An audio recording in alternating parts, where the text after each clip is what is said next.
করিম ভাইজান, হ্যাঁ। কয়েকদিন ধরে যা বৃষ্টি হলো, ফসলগুলো তো সব নষ্ট হয়ে গেলে, কি হবে এখন?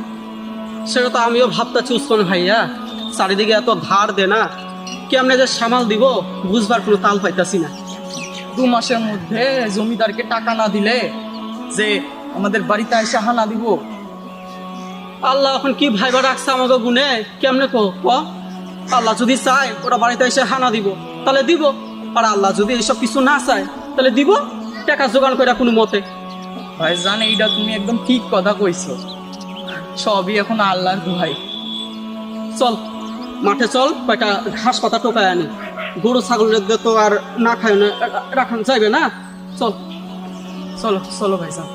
হে আল্লাহ, সবকিছু ঠিক করে দাও গো, সবকিছু ঠিক করে দাও গো। চল চল ভাইজান চল।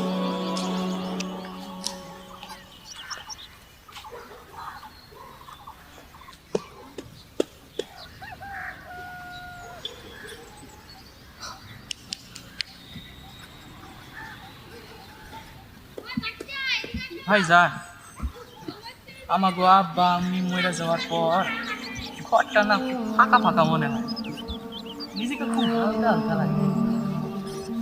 শুধু তোর দেখা না রে ভাইয়া, আমারও মনটা খুব ভাঙ্গা পড়ছে রে আব্বা আম্মু চলে যাওয়ার পর।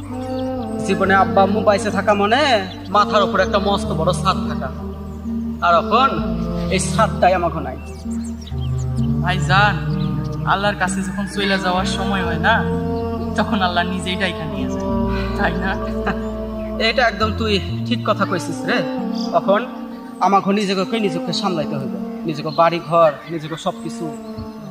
আর আমার আল্লাহ তাআলার ওপর সব সময় বিশ্বাস আছে, ও যা করবে সব ভালোই করবে। এখন ভালোই ভালো জমিদারের টাকা খান দিতে পারলেই ভালো। জমিদারের টাকা শোধ হয়ে গেলে তোরে একটা ভালো মেয়া দিয়ে দেখা শাদি করাই দিব, ঠিক আছে?